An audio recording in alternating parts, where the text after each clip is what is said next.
Bun găsit, oameni buni, la o nouă emisiune. O emisiune despre cel mai căutat om din lume. Este vorba, bineînțeles, despre Bin Laden, cel mai căutat om din lume din 11 septembrie încoace, la cererea dumneavoastră a telespectatorilor. Difuzăm filmul Bin Laden, inamicul numărul 1, putem spune și inamicul public numărul 1. Filmul se numește Bin Laden, inamicul numărul 1. În continuare, actualitatea internă și internațională este ținută de evenimentele din Afganistan, atacurile americanilor și, bineînțeles, până la ora asta, Bin Laden n-a fost prins. Așadar, vă las să urmăriți filmul Bin Laden, inamicul public numărul 1.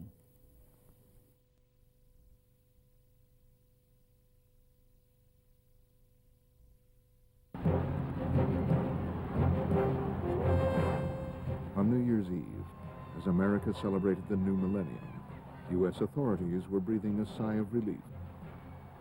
The event had passed without a terrorist attack. Just 2 weeks earlier, an Algerian, Ahmed Rassam, had been arrested in Washington state, crossing the border from Canada in a car containing explosives and timing devices. The following day in the Middle East, Jordanian police arrested 14 men accused of planning bomb and machine gun attacks against American tourists. American intelligence agencies believe there is increasing evidence that both plots may be connected to one man, Osama bin Laden. And there's that aha moment that, oh, we do have a problem. We've actually got someone who doesn't like us and is wanting to kill us. For years, this one man has taunted, threatened, and frustrated the United States. But who is he? The U.S. government has tried to link him to nearly every act of Islamic terrorism against Americans in the 90s, from the World Trade Center to the bombings of U.S. military installations in Saudi Arabia to the bombings of 2 U.S. embassies in Africa. The United States launched an attack this morning on one of the most active terrorist bases in the world. Did you kill bin Laden? Is bin Laden dead? Do you know? We have no idea where bin Laden's whereabouts. How carefully was the Tonight, consequences of frontline correspondent Lowell Berkman investigates the hunt for Osama bin Laden.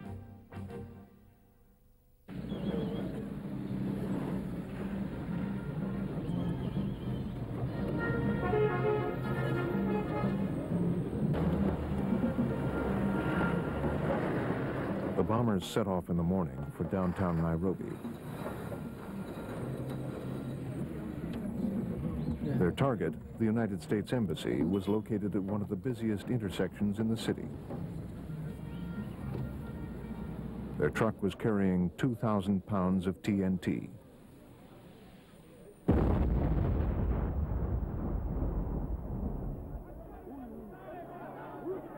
"213 people died.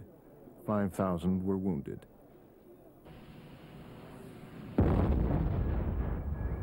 Four minutes later, 600 miles away, in Dar es Salaam, Tanzania, another bomb.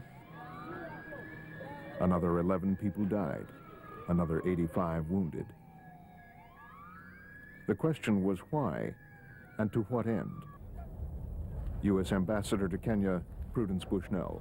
For 2 nights after the bombing, I was plagued with the question, what's the point?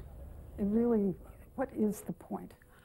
And since then, I have heard what the point is, because Mr. bin Laden explained the point. The point, he says, is, I hate Americans, and I'm going to kill you.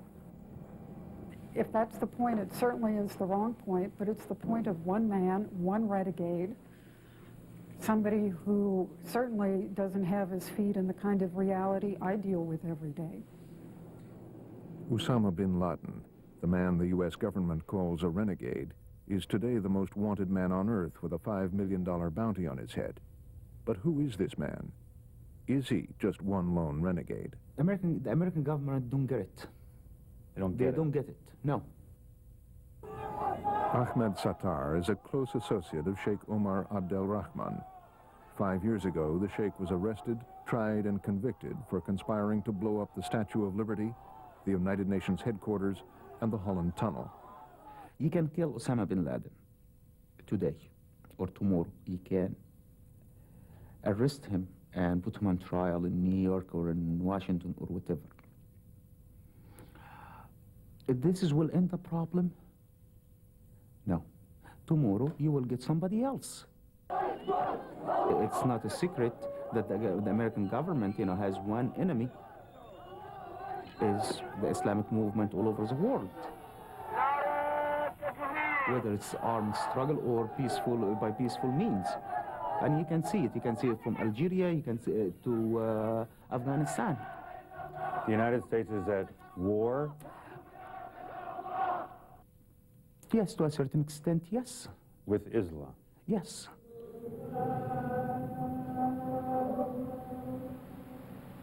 For the vast majority of Muslims, Islam is a religion of peace. But in mosques around the world, many clerics talk about Islam being under attack and about how they must unite and fight back.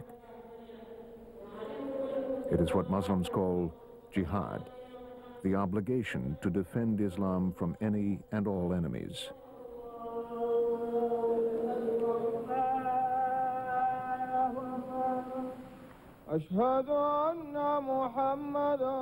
Facing the house of Allah in Mecca, devout Muslims around the world submit to their God 5 times a day. Mecca is at the heart of Islam, in Saudi Arabia, the land of the 2 holy mosques of Mecca and Medina. It is also the homeland of Osama bin Laden.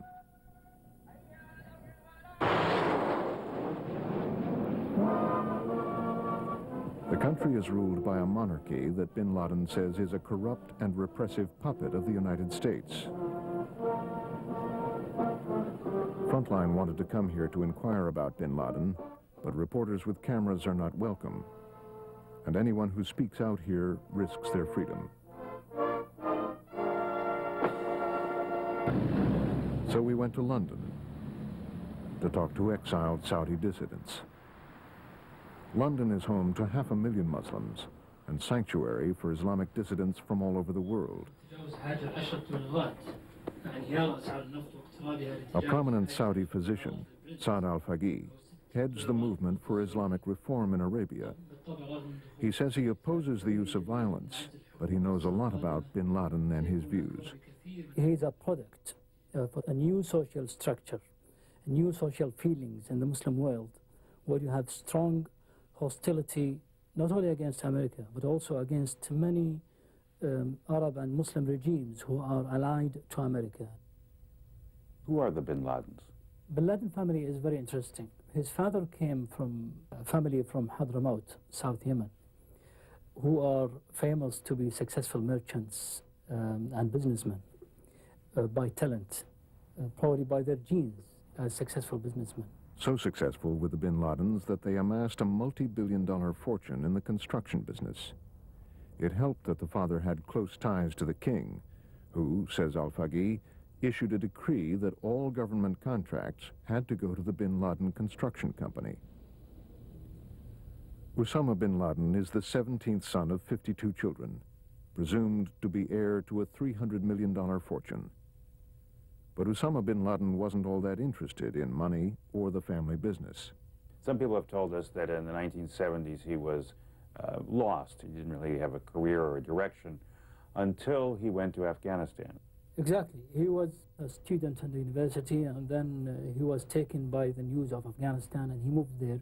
Even in the first 3 or 4 years in Afghanistan, nobody noticed that he was there.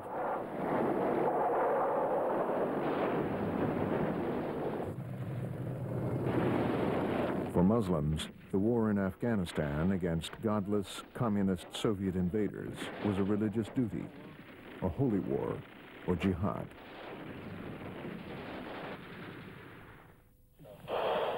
Thousands of Muslims flocked to Afghanistan from all over the world. Saad al-Faqih came as a surgeon. What was the attraction to go to Afghanistan?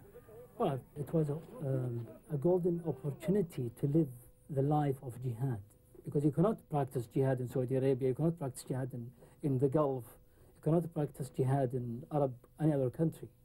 So the only way to practice actual jihad in its full-scale sense, that you carry a weapon and fight the enemy of Islam.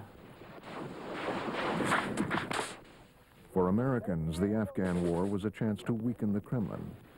The U.S., along with its chief ally in the region, Saudi Arabia, pumped in $6 billion of not-so-covert guns and ammunition in order to defeat the Russians.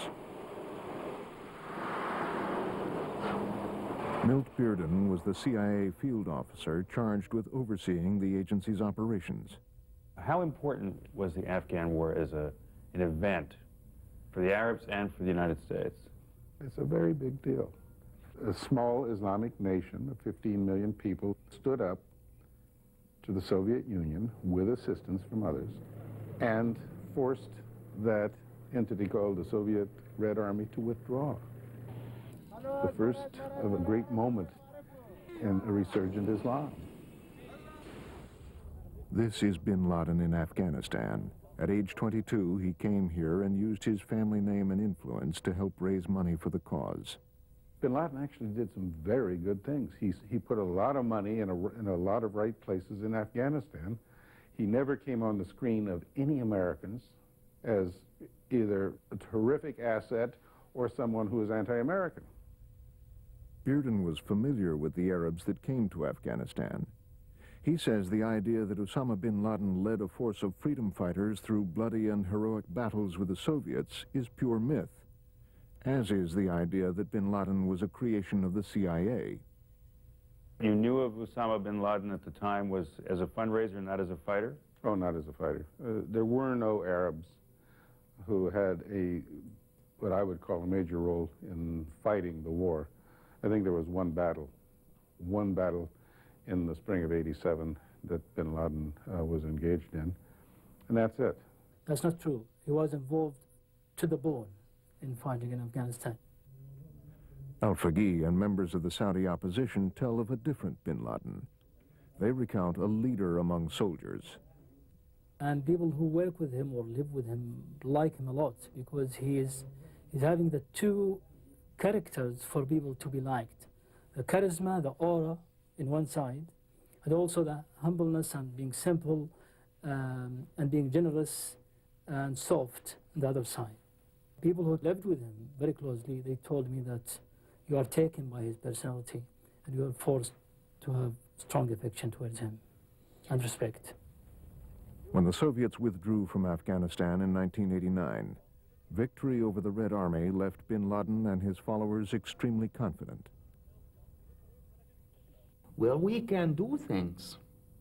We can achieve things. Ahmed Sattar says the war was an inspiration to Muslims everywhere. I mean, if you can defeat what Ronald Reagan called the evil empire. Yes, if I can defeat the evil empire, I can defeat anybody else. Saeed Aburish is a Palestinian-born author living in London. He says the war in Afghanistan did much more than just boost confidence. What happened is the people who went to Afghanistan became radicalized.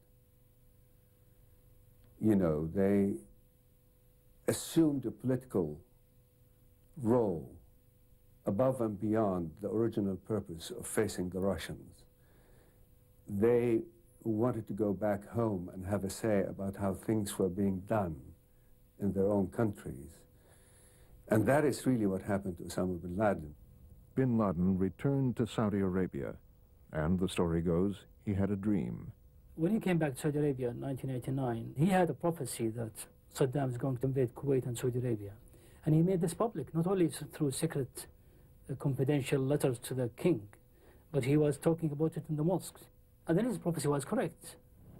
In 1990, after Iraq invaded Kuwait and threatened Saudi Arabia, the king turned to the United States for help. Bin Laden protested. He said, you don't need Americans, you don't need any other non-Muslim troops. We will be enough. And I can convince even Afghans to come and join us instead of Americans. Well, you agree with that, right? Well, I mean, not only I, very broad spectrum in Arabia agree with that we don't want American forces, we don't want a single American soldier to step foot in our country. The arrival of American troops was bad enough, but when the troops did not leave the Holy Lands of Islam after the Gulf War ended, Muslims all over the world took notice. Continued U.S. presence was a religious affront, not unlike the Soviet occupation of Afghanistan. The people, especially in the Arab and Islamic world, look at you same way they looked at the British and the French occupation forces. How can you say that? We sent our troops to defend you. Well, you know, yes, we really appreciate it very much. You send your troops to defend us. Nobody asked for the American troops to go there. You went there to protect your own interest. You went there to protect some corrupted regimes that working against their own people. So do not give me that you were there to protect the people. Your policy in this area has nothing, and I mean nothing, to do with the people. Muslim fundamentalists say that America's alliance with King Fahd is akin to America's disastrous alliance with the Shah of Iran. When King Fahd, like the Shah, is forced from power, they say, Americans will be on the wrong side of history. We are here to ensure that the decadent, corrupt, vile, violent, syphilitic family in the house of Saud be taken out. In London, we spoke to another prominent leader of the Saudi opposition, Mohammed Masari. Masari, who has had close ties to some of bin Laden's top people, agrees the Saudi leadership lacks credibility. There's no planning for the future which will guarantee a reasonable survival after the end of the oil age. The oil age is coming to an end sooner or later. 40, 50 years, there will be enough other energy resources that oil will become less significant than it's today. Nothing is prepared properly because we have a ruling group or a ruling class or clique, call it whatever you want, which does not have any vision of the reality of the future. It's absolutely incapable and inept leadership. Already, critics of the Saudi government point out the king has managed to turn the world's largest oil producer into a debtor nation. They have not used their income wisely, and they have squandered all of their reserves. And as a result, at this moment in time, the country is not only broke, they are heavily in debt. There have been very many attempts to overthrow that government and to rebel.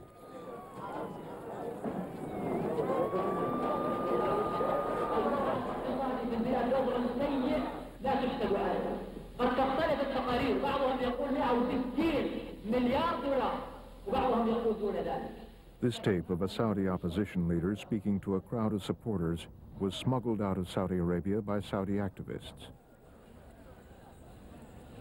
In the early 90s, bin Laden was known to have made similar protests.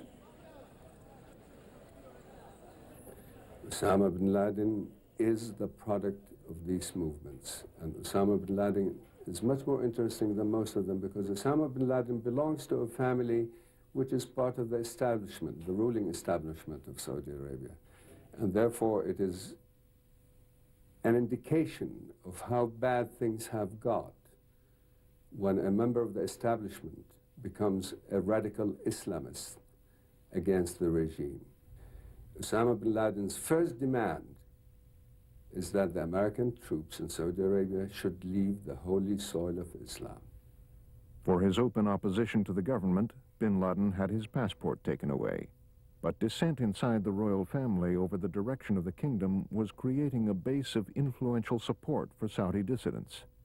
Bin Laden was able to arrange an escape. In Washington, practically no one had heard of Osama bin Laden. The CIA knew only that he was a vocal opponent of the Saudi regime and of U.S. troop presence. Troops U.S. officials felt were a necessary defense against possible future attacks from Iraq. American forces are in Saudi Arabia. helping to protect Saudi interests as well as American. Frank Anderson was with the CIA from 1968 to 1995 and was considered one of the agency's leading authorities on the Arab Middle East. What they're saying is it's despoiling our Holy Land to have American troops, infidel troops, in the land of Muhammad. This becomes a religious violation. And as a Christian, it's difficult for me to get into a Muslim theological argument, but it's bad Islam. I reject bin Laden's criticism, as do most Muslims I know reject his criticism. Is the presence of U.S. troops in Saudi Arabia truly an affront to Muslims? Yes. We came to Arlington, Texas, home to a large American Muslim community, to find out if bin Laden's ideas had any resonance here. I grew up in Saudi Arabia, and you did a good favor, you know, you defend Saudi Arabia and Kuwait. Thank you very much, we appreciate that. We'll give you how much billions you ask for. However, the average Arabs or the average Saudi citizen, it's like, you know, you have a Thanksgiving party, all your relatives came to visit you from out of town, Thanksgiving is over, you know, please leave. You have 30 people in your house, and they don't want to get out. When they welcomed the U.S. troops in the Gulf, the Arabs did not vote for strangulation of the Iraqi people or dismemberment of Iraq. They only agreed to pushing Iraq out of Kuwait. And when that was accomplished, there was a time for the United States to come home gracefully. Is it a religious, in some way, a religious insult for U.S. troops to be in Saudi Arabia? A huge religious insult, and that's the underpinnings of all, again, the anti-American fervor. We see the second holiest place in Islam, in Jerusalem, has been under occupation for almost 50 years now. Now, most Muslims view that the holiest sites in Islam are also becoming under occupation. It's unfortunate that we don't view our foreign policy with at least one inclination or a small bit of inclination towards the Islamic religion or culture. It is an insult for most Muslims for the American troops to be there.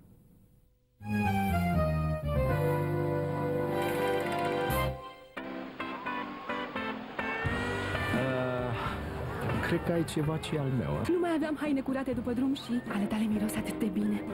Probabil cheltuiești o avere pe detergent. Da, de unde? E noul de Rosef, spală și mai bine, dar asta nu înseamnă că te curăță și de bani. O nouă formulă cu o putere mai mare de spălare și un nou parfum plin de prospețime.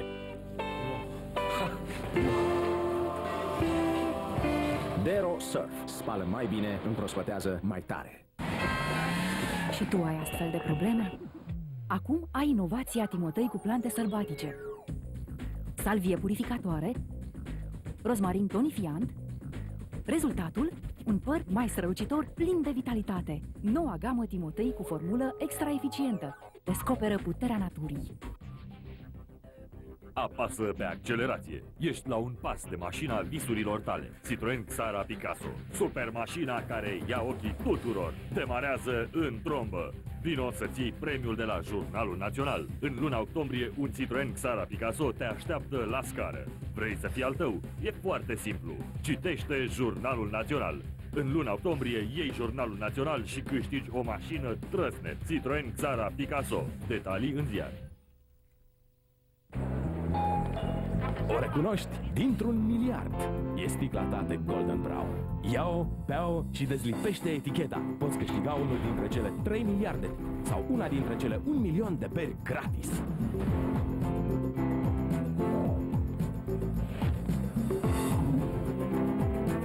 Toată lumea participă, toată lumea recunoaște. E Golden Brown, sunt cele mai mari premii. Mai stai pe gânduri?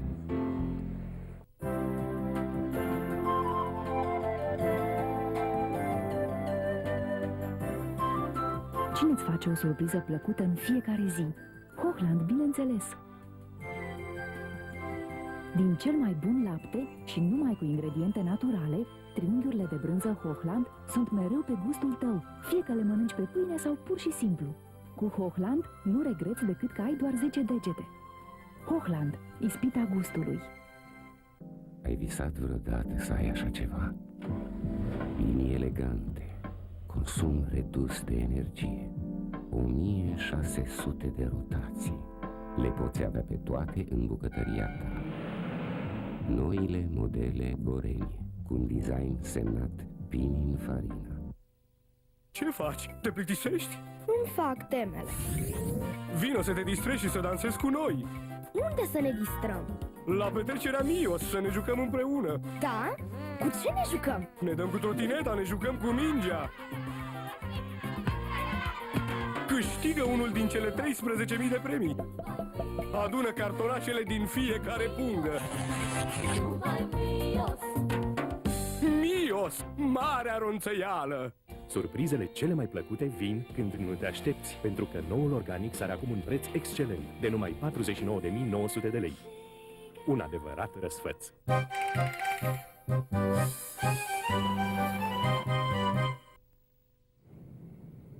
In 1991, Osama bin Laden took refuge here, where the white and blue Niles meet, in the ancient city of Khartoum, in the Sudan.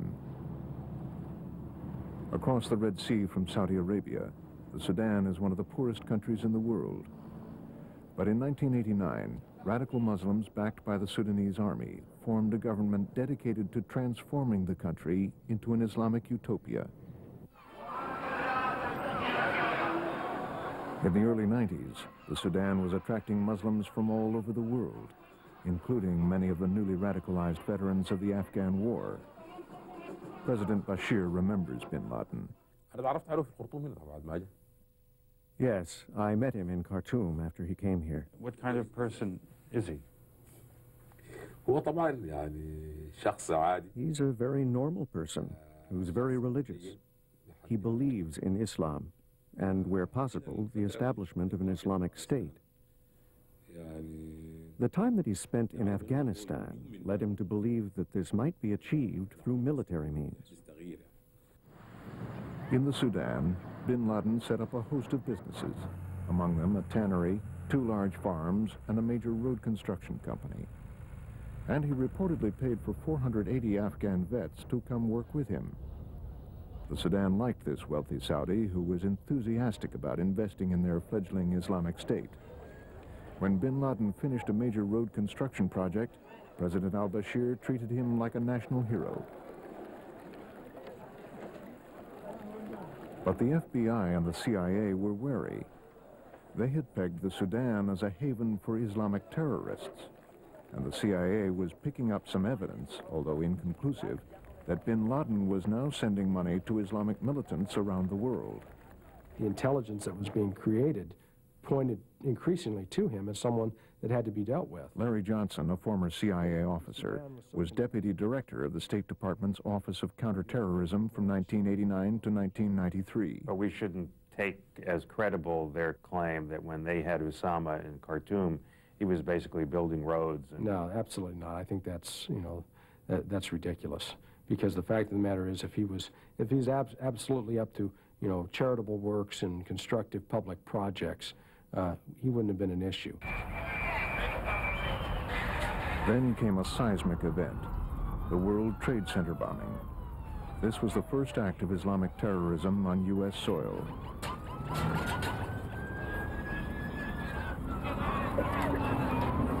The FBI investigation of the bombing conspiracy led in many directions. One led to Egyptian veterans of the Afghan War, including Sheikh Omar Abdel Rahman. Another eventually led to this man, Ramzi Youssef, who investigators believed at the time had a financial link to Osama bin Laden. Then when Ramzi Youssef was captured in Pakistan in 1995, end of January, 1st of February, then more information started to come out about Osama. The information was tenuous and incomplete, but it was enough to lead investigators to wonder if bin Laden might be an answer to their questions. It turned out that, because there had been confusion before, why was the World Trade Center taking place? Who was doing it? There were lots of theories, not very good intelligence. And so the intelligence community actually started generating the picture that Osama bin Laden was this, if you will, sort of the new face of terrorism. And there's that aha moment that oh, we do have a problem. We've actually got someone who doesn't like us and is wanting to kill us. Over the next year, it would appear that bin Laden was, at the very least, inspiring acts of terrorism. First, in August 1995, bin Laden wrote an open letter to King Fahd of Saudi Arabia, calling for a campaign of guerrilla attacks in order to drive U.S. forces out of the kingdom. 3 months later, a bomb exploded at a U.S. military installation in Riyadh, Saudi Arabia, killing 5 American servicemen. There was no hard evidence that bin Laden was involved. The 4 men arrested for the act confessed on Saudi TV that they had read communiques from Osama bin Laden and Mohammed Masari. U.S. investigators wanted to interrogate the men, but the Saudis ordered their heads cut off. 25 days after the beheadings, another bomb tore through a U.S. military post in Dhahran, Saudi Arabia, killing 19 more American soldiers. But again, the FBI has never been able to determine if bin Laden was involved. Washington, though, had seen enough. Even before the second bomb attack, President Clinton had signed a top-secret order that authorized the CIA to use any and all means to destroy bin Laden's network. The U.S. and Saudi governments also began to pressure the Sudanese to expel bin Laden in order to deny him a base of operations. Sudanese Minister of Information is Ghazi Salah al-Din. We could feel that there was a big case in the making against him. We both became convinced that it was in the interests of both of us, the Sudan and bin Laden, that he should leave. They started putting pressure on him that he should keep a low profile. Stated, frankly, you should shut up. I remember discussing with several of his people that I told them, believe me, Sudan is not a good place to stay. One day they will sell you to the Saudi. I said it in a very frank way. I suggest you look for another place. Sooner or later, they will either sell you or kick you out. Actually, when we were asked to send bin Laden out of the country by the Saudis and others, we told them that it would be better to keep Osama bin Laden in Khartoum, because here he wouldn't conduct any activity. He was busy with his own business, and we could keep an eye on him. The Saudis, in their contacts with us, never mentioned that they accused Osama bin Laden of anything. The only thing they asked us was to just send him away. So off he goes to Afghanistan, which I comment is probably the best move since the Germans put Ilyich Lenin in a boxcar and sent him to St. Petersburg in 1917. You mean by letting him leave or forcing him to leave, you incited? By forcing him to leave, we left an area where perhaps we could have controlled or monitored him more closely and to see what he was doing. He was forced out of the area into Afghanistan. High mountains, as he said, of Hindu Kush, the high mountains, do not bode well for any much of intellectual and political activity. So, being disillusioned by the Sudanese, who pretend to be at least a model of a modern Islamic government, he decided, no, now it is time to go to war. Bin Laden moved back to Afghanistan along with 200 of his followers in the spring of 1996. That summer, he issued a fatwa, or religious decree, calling for war on Americans. بالنسبة لأمريكا ركزنا عليها في البيان السابق. The call to wage war against America was made because America has spearheaded a crusade against Islam, sending thousands of its troops to the land of the two holy mosques, meddling in Saudi affairs and politics, and supporting its oppressive, corrupt, and tyrannical regime. These are the reasons behind singling out America as a target.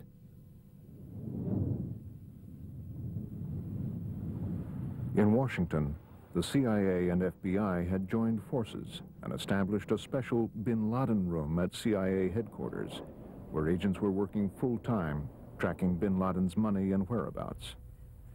Estimates of his wealth range from $300 million which assumes he has received his full inheritance, to much lower figures. Mohammed Masari knew bin Laden's accountant. With his limited resources, let's again face facts. We are speaking about a man who has maybe a couple of millions or 10, 20 millions, but not 200 millions or 2 million. This is nonsense. This is just imagination, fantasy running away. The CIA was also tracking bin Laden associates, who they believed had set up cells or operating units around the world. One man they were interested in was a Lebanese-born American citizen named Wadi El-Haj. El-Haj had worked as bin Laden's personal secretary in the Sudan. El-Haj also had connections to several of the men convicted in the World Trade Center bombing case. When investigators caught up with El-Haj, he had moved from the Sudan to this neighborhood on the outskirts of Nairobi, Kenya. In August of 1997, the FBI and the CIA decided to come here and search his house. There was a knock on the outer gates, and El-Haj's mother-in-law was in Nairobi visiting her daughter. And they came into the house. She agreed to talk to us only if we obscured her identity. She was just frightened to death. And Wadia wasn't there. He was not At there. the time of the raid, Wadi was in Afghanistan. When the FBI and the police came in, what did they say? They were very pleasant, but the police said they were looking for stolen property, and they searched the whole house. Of course, Wadia, being how he is, he had all his little papers all over the desk, his notebooks, his other personal papers, his little ledgers, his address books. They scooped them all up and took them, every single one. And they came out of one of the bedrooms with Wadia's PC. And from El-Haj's personal computer, the FBI downloaded and translated a letter written by one of El-Haj's associates. It showed that the author was afraid the cell was under surveillance. There are many reasons that lead me to believe that the cell members in East Africa are in great danger. My recommendation to my brothers in East Africa was not to be complacent regarding security matters, and that they should know that now they have become America's primary target. The FBI and the CIA believed that they had uncovered a significant terrorist threat, and they reported their findings to the embassy and to the State Department. But without more evidence, they couldn't arrest El-Haj. Instead, they encouraged him and his family to leave. But before they leave, they say it would be a good idea if you left the country? Yes. They offered to put her on the next flight. This was the FBI, or this was the... FBI. They said it might not be safe for you here. Did they mention anybody's name, like Osama bin Laden or anything? No, I don't remember that. If they had, it went over my head. I didn't hear it. The raid was intended to disrupt the cell, but other associates of bin Laden disappeared into the Muslim communities of East Africa, where, according to U.S. government sources, U.S. intelligence is virtually non-existent. East Africa is home to a majority Muslim population. Most live in poor and volatile communities with little political representation. We spoke to a leader of the Muslim community in Dar es Salaam, Maulid Haji. The journalists here, they are Christians. The judges here, all of them, they are Christians. Policemen, commissioners of policemen, they are Christians. Principal secretary, wherever you go, all over the ministry, they are Christians. District commissioners, all over them, majority, they are Christians. So there is anger growing in the community. Of course. Haji's complaints are not isolated. In early 1998, rioting between Muslims and Tanzanian police caused the U.S. Embassy there to go on high alert. This footage was censored by Tanzanian TV for fear that unrest would spread.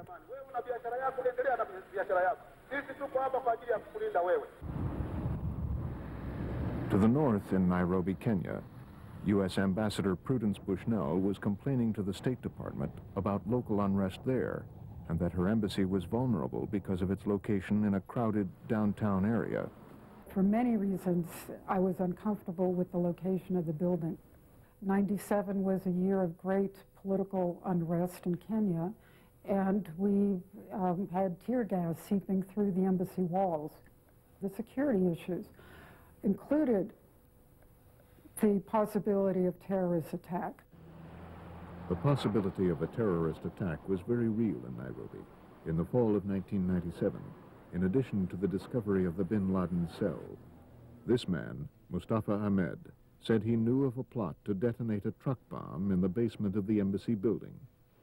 In the midst of all this, Ambassador Bushnell asked the State Department to move her embassy, but she was turned down. By the spring of 1998, the CIA had developed a secret plan to send commandos to snatch bin Laden from his mountain retreat in Afghanistan. In Afghanistan, bin Laden was escalating his war on America. In May of 1998, he staged a media event for ABC News and the world. Quiet, please. And it's really important that no one stand up. Bin Laden had invited ABC's John Miller to interview him. Bin Laden, adept at using the world's media, made his own videotape of the meeting, which was provided to Frontline by a bin Laden associate. Mr. bin Laden, to Americans, you're an interesting figure. A man who comes from a background of wealth and comfort, who ended up fighting on the front lines. Many Americans would think that's unusual. Bin Laden had just issued a new fatwa calling for the killing of Americans anywhere at any time. He told Miller that America is oppressing Muslims and plundering their oil. We believe, he said, that the worst thieves in the world today and the worst terrorists are the Americans. Nothing will stop you, except perhaps retaliation. Around the time of that interview, the director of the CIA, fearing too many U.S. casualties, called off the commando raid on bin Laden's camp. At the same time as that fatwa, a man believed by the FBI to be a bin Laden associate moved into this upscale section of Nairobi. The U.S. government charges that he began planning a bomb attack on the U.S. embassy. They believe that the bomb was constructed in the garage. A month later in Dar es Salaam, several other men rented this house and started planning for a bomb attack there.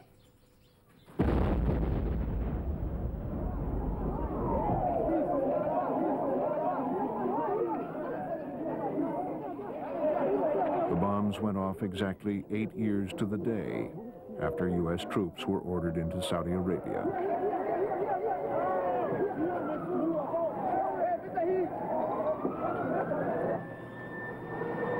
Of the 213 deaths in Nairobi, 12 were Americans. In Dar es Salaam, 11 Tanzanians were killed. 10 of them were Muslims. Within days, the FBI had mobilized the largest deployment of personnel in the agency's history.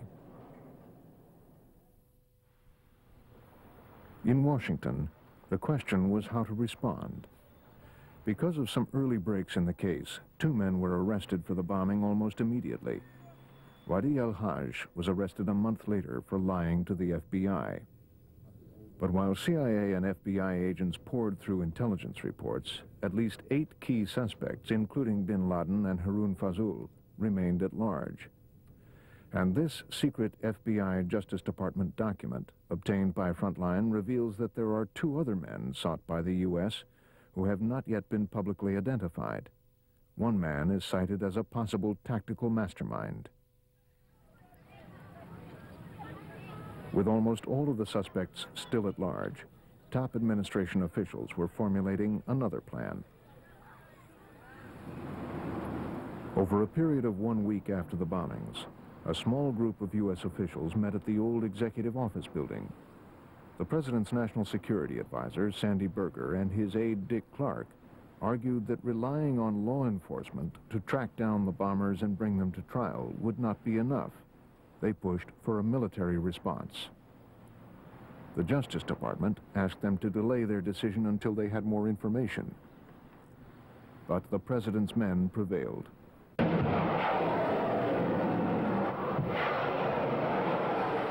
Today, we have struck back. I ordered our armed forces to strike at terrorist-related facilities. In Afghanistan, approximately 70 cruise missiles hit 3 alleged bin Laden training camps. An estimated 24 people were killed. But if they wanted to kill bin Laden, they failed. In the Sudan, approximately 13 cruise missiles hit a pharmaceutical plant. The night watchman was killed.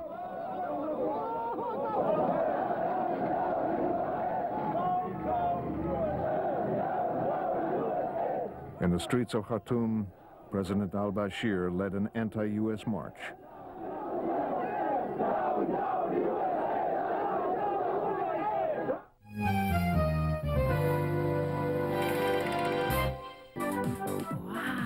Arăți grozav! Știu, Bona 3 în 1 înlătură petele dificile ca să nu ajung să-mi port hainele preferate prin casă. Bona 3 în 1, îngrijire completă. E atât de greu să ai un păr sănătos, strălucitor? Nu, doar o picătură de Organix cu esențe naturale poate fi de ajuns. Eu l-am încercat și se vede. Încearcă și tu noul Organix la pliculeț cu esențe naturale.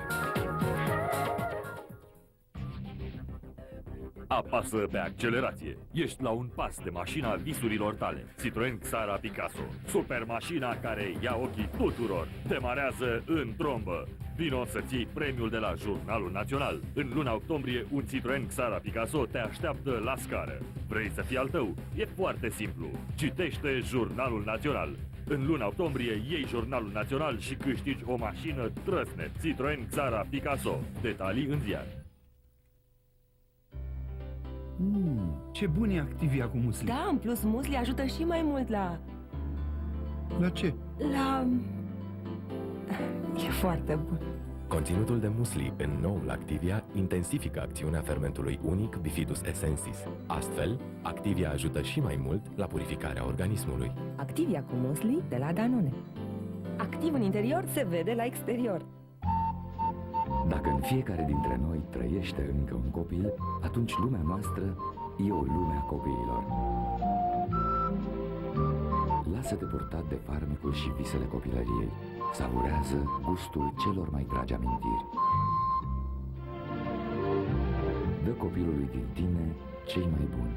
Redescoperă-ți amintirile copilăriei în adevărata calitate a ciocolatei cu unt de cacao. Noua excelenta pentru copilul din tine.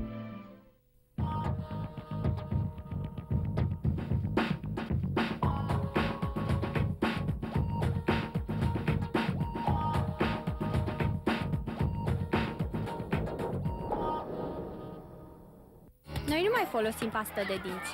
N-am mai folosit de luni de zile. De ce să te speli cu pastă de dinți? În definitiv, toată gura ta are nevoie de protecție. Nu doar dinții. Dar și gingiile și respirația. Ce ne trebuie nouă e o pastă pentru întreaga gură. Aquafresh cu protecție triplă le face pe toate. Sunt 3 paste de dinți diferite într-o singură pastă pentru toată gura. Pentru dinți puternici, gingii sănătoase și respirație proaspătă. Noi nu mai folosim paste de dinți. Acum ne spălăm cu Aquafresh. Este o pastă pentru întreaga gură. Vrei $1000 pe săptămână? Cumperi Gazeta Sporturilor, iar dacă știi sport, sigur faci bani. Nimic mai simplu. Răspunde corect la 4 întrebări din lumea sportului și Gazeta Sporturilor îți poate schimba viața. Cum cu 4 taloane poți câștiga atât de mult cu atât de puțin? Detalii doar în Gazeta Sporturilor.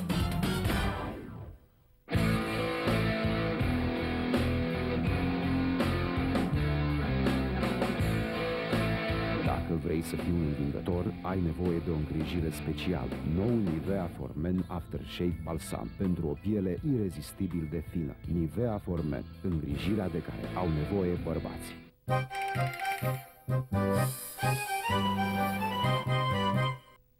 Absolutely sure that this pharmaceutical plant in Sudan was producing nerve gas. In the days following the bombing, the president's national security advisor, Sandy Berger, faced questions about the missile strikes, especially the attack in the Sudan. The response that we hear in the Muslim world is that the United States is willing to bomb, for instance, the Sudan, a Muslim country, without warning, without really solid knowledge that there was something going on at this plant. Well, I believe we had solid knowledge that this facility was associated with chemical weapons. Bin Laden was working with the Sudanese in developing chemical weapons. the military-industrial corporation of Sudan was involved in its chemical weapons facility, its chemical weapons enterprise, and I think we took the appropriate action. At the time, we said that the plant was producing chemical weapons and that it had a financial link to bin Laden. That's no longer our position, right? I think that there may have been some individuals who said the plant was producing. I think you did, actually, at the weapons. time. I don't think that. I think last September, Mr. Berger stated clearly that the plant was producing a chemical used to make lethal VX nerve gas, which we know with great certainty produces essentially the penultimate chemical to manufacture VX nerve gas. Now, Berger says the plant was merely somehow associated with chemical weapons. I don't think that. I think that is not necessarily the case. I think it is certainly true that the plant was associated with chemical weapons. To help us sort out what had happened, we brought Milt Bearden to the Sudan. In addition to coordinating the Afghan war, Bearden was the CIA station chief here in the mid-'80s. Bearden has been critical of the missile strike. Last August 20th, we struck with missiles 2 Islamic states, one totally failed state, Afghanistan, and a nearly failed state, the Sudan. My reaction is, good God, what do they know? What is this about? What we know now is that the factory did make pharmaceuticals. If it was ever producing any nerve gas-related chemicals, the evidence has been less than convincing. U.S. Undersecretary of State for Political Affairs is Thomas Pickering. Were you involved in the deliberations as to how to retaliate to the bombings or how to respond to the bombings? Well, I'm not going to talk about my role inside the government, but I was certainly knowledgeable of the considerations that were brought to play. How carefully were the consequences of sending missiles into 2 of the poorest Muslim Islamic states in the world? Very carefully evaluated because they happen to have harbored, after very considerable examination of the facts, people who were literally declared themselves at war with the United States and wanted to carry that war further to the United States after they had destroyed our embassies, killed a dozen Americans and 250 Kenyans. And you were comfortable with the idea of U.S. missiles going into another country? I'm never comfortable with the idea of using military force, but I felt it was extremely important on that occasion when we could take steps to defeat efforts we knew that were being planned to be taken against us, that we do so. And the evidence, the questions about the evidence, particularly in the Sudan and the pharmaceutical factory, you still are comfortable with that? I looked very carefully in detail at that evidence. I felt that it was established with great scientific accuracy, and I felt it was persuasive. There were 2 problems with the government's case. First, a test on a soil sample that the administration says proves that the plant was involved in chemical weapons production is, according to many experts, inconclusive. Despite repeated tests by others, there have been no independent confirmations of the government's soil test. Second, the administration has failed to demonstrate a solid financial link between the plant and bin Laden. Mr. Berger and others have said, rest assured, we have the intelligence. It's there. We're comfortable with it. Trust us. Look, if you've got intelligence sources and methods to protect, don't worry about it. Bite the bullet. Lay the intelligence on the table. If you got to move somebody out for safety, do that, but lay it on the table now. Let us see it. This is not going to go away. The doubts are not just lingering, they're growing. Doubts about? Why did we strike? Why did we commit an act of war against a sovereign state with whom we have diplomatic relations? Commit such an act without a single warning ahead of time. Just as the missile strike has made Washington uneasy, the Sudanese have wasted no time in capitalizing on it. Sudanese officials were happy to give us tours of various military facilities like this one, as if to prove conclusively there are no chemical weapons made in the Sudan. But it is troubling that Sudan has refused to sign the United Nations Chemical Weapon Treaty. On the other hand, President Bashir insists that the U.S. government is welcome to send a professional chemical weapons inspection team to Sudan at any time. We're willing to receive anybody and to offer positive cooperation. We're ready to show any site they ask to see if there is a positive attitude. There's nothing to hide. Bashir says he even wrote a letter to the U.S. in 1996 after bin Laden was expelled. President Bashir told us that in 1996 he sent a letter to the State Department saying that he would cooperate with the United States government, with the FBI, with the CIA. You want to look at what's going on in the country, you want to check out terrorists, chemical weapons plants, Scud missiles, whatever the allegation is, you're welcome to come. He says he's still waiting for an answer from the letter, and he extended the invitation again on camera. I know he said that, and I know he's claimed to have cooperated. We had information to the contrary, information that led us to believe that his word was not reliable in these particular circumstances, and we felt it was persuasive evidence. I think that the Sudanese have frankly been trying to surrender to us for at least 3 or 4 years now, and we're not ready to accept that surrender. What do you mean, surrender? They're trying to find some way out of the box that they're in. They bet on Libya, they bet on Iran, they bet on terrorist organizations like Osama bin Laden's. That bet didn't pay off.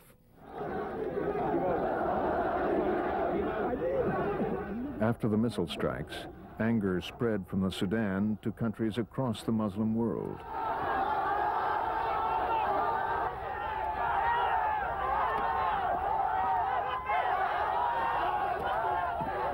Anyone who can make Americans react with cruise missiles, the people seem to be saying, must really be somebody.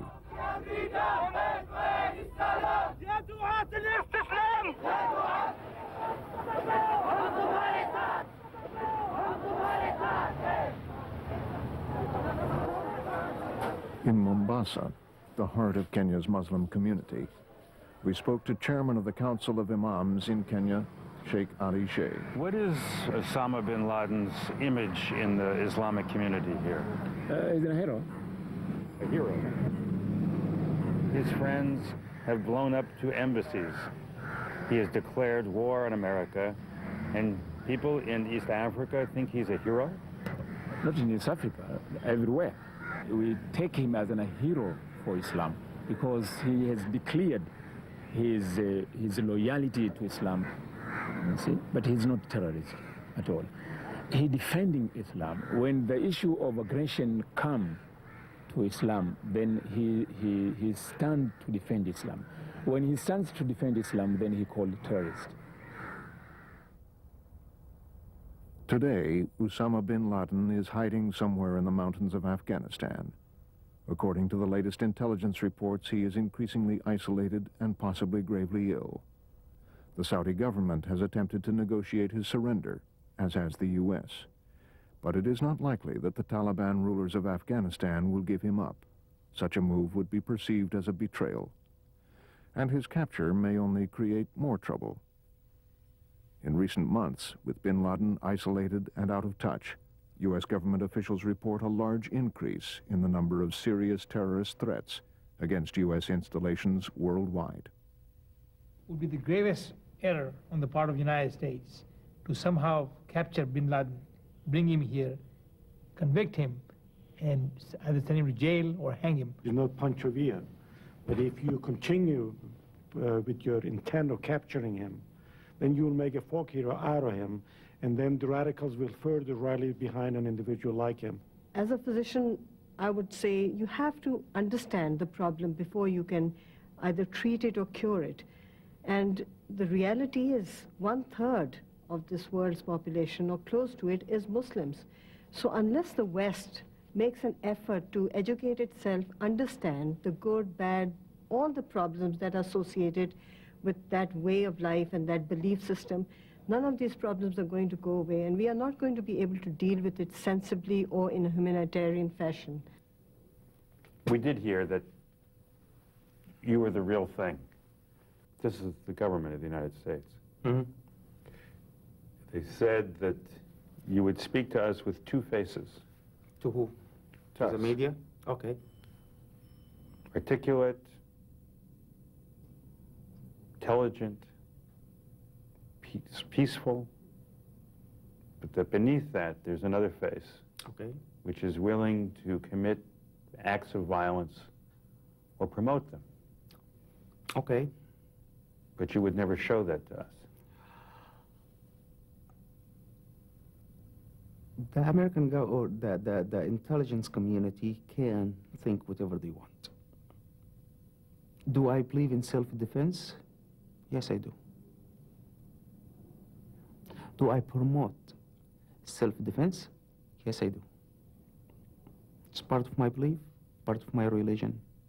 I'm not gonna stand up or sit down, okay, and you smack my right cheek and I give you the left one. No, you smack my right cheek, I will punch you right in the face. This is it. Keep away from me and I will keep away from you.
Petite, vous allez à la chasse et dans cette tenue, vous aurez du succès.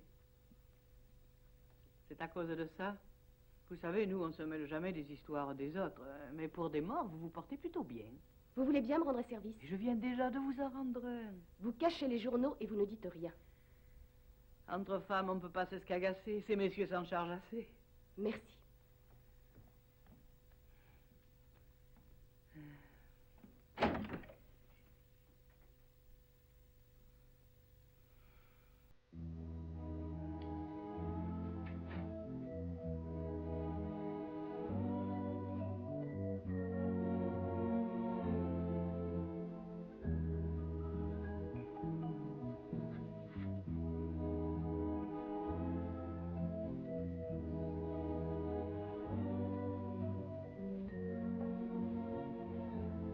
Je n'ai pas téléphoné au journal.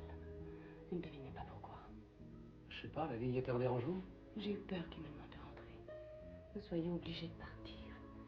Je me suis rendu compte tout d'un coup que je n'en avais pas du tout.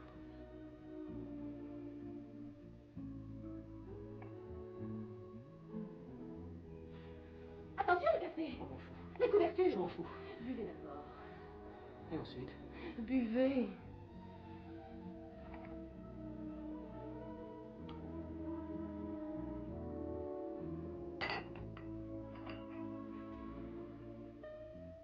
Parlez-moi de votre métier. Au fond, c'est presque rien de vous. Au point où nous en sommes, vous ne croyez pas que ça peut attendre encore un peu? Vous ne voudriez pas que je m'abandonne dans les bras d'un inconnu. Je ne suis pas une nymphomane. Je sais pas ce que j'ai. Je vais pourtant me dormir 10 heures. T'es un tombeur, hein, mon petit Didier? Sophie, le café t'est drogué.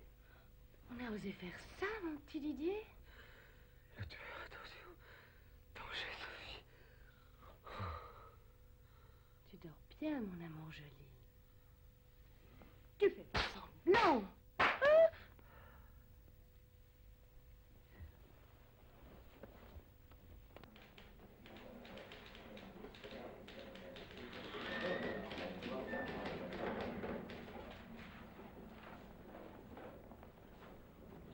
Sophie, c'est toi? Mais bien sûr, c'est moi. Vous pouvez toucher. Oh là là! Et puis encore quoi? T'as dit qu'on pouvait toucher. Gérard, Hein? Gérard, Sophie est là. oh, arrête de déconner, c'est pas drôle. Mais je te dis qu'elle est là. Quoi? Mais qu'est-ce qui est arrivé? Eh bien, j'ai pu regagner la rive à la nage. Des braves gens m'ont recueilli, réconforté, et me voilà. Et lui? Lui? Oh, le pauvre, j'ai bien peur que, hélas. Je vois, elle est là. Mais c'est vrai? Ah, te voilà. Justement, je voulais te voir. Elle ressuscite et sa première pensée pour moi. Oh, Sophie. Vous l'avez dit, je savais bien que c'était pas noyé. Ah, ce papier, mes enfants, c'est le scoop! Comment va ton bras? Comme ça. Il m'a pas raté, le salaud, hein. Ah, pardon. T'excuses pas, c'est un salaud. Il va très bien. Il n'est pas mort? Non, mais surtout, tu le dis à personne. Oh, bah, si tu me le demandes, tu sais bien. T'as toujours des relations dans le Vieux-Nice? Quelques-unes, oui. Alors, trouve-moi 2 costauds, des durs, des tatoués, et tu me les envoies chez moi, vu? Mais qu'est-ce que tu veux en faire? Des redresseurs de tort. Allez. Ah, pauvre.